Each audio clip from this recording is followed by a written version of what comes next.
ভাই, যুদ্ধে যাইতাছি। কারণ কি জানেন? যুদ্ধে যাইতাছি কইতাছি এই কারণে, কারণ যুদ্ধ তো হয় না। কারণ বাংলাদেশ হলো একটা, মনে করেন যে, ইতর পাতরের দেশের লোক আমরা। কারণ হইলো সব হইলো, মনে করেন যে, মিথ্যা কথার গুজব এই দেশে মিদে। হ্যাঁ, কে কারে মাইরিয়া খাইব, কার সম্পদ কে লুইট্টা খাইব, কার কি আছে ধ্বংস করব, এইটি হলো বাংলাদেশের মানুষের দেশের লোক। সেই দেশের লোক হয়ে তারা আমরা গর্ব করতে পারি না। কারণ আমরা গর্ব করো এটা বোকামি। কারণ বাংলাদেশ যারা ভালো করব, হ্যাঁ গো চোর ডাকাত লুচ্চা বদমাইশ এটি বানাইয়া বয়ে থাকবো, তাতে দেশের সমস্যা খারাইব। আর চোর ডাকাত যেটি লুচ্চা আছে এটির সুবিধা হইব। এই দেশের মনে করেন যে আয় উন্নতি কিছু নেই। কারণ ধ্বংস ছাড়া তো কিছু নেই। ধ্বংসটা এইটি মেইন।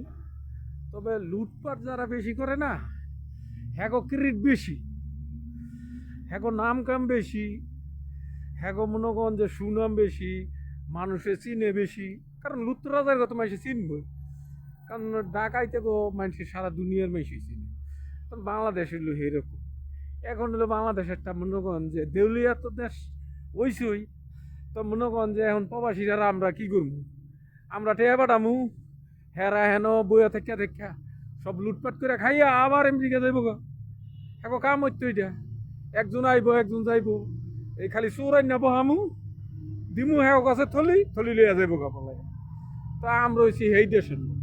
আমাকে আর কি করার দরকার? আমাকে দুলুম করে একজনে একটা মাথার বাড়ি দিব, খুন খারাপই করবো, এই ছাড়া আমাকে কপালও কিছু নাই। এটি আমাকে কপালও মনে করেন যে ইয়া, মনে করেন যে কপালও লেখা দিয়ে দিছে তো, এইটি আমার কপালের আশা।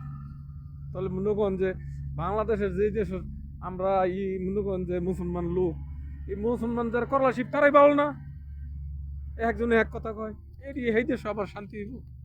তো মনে করেন যে এই লুটপাটের দেশ তো লুটপাট হইবে, আর লুটপাটের লোক হইতে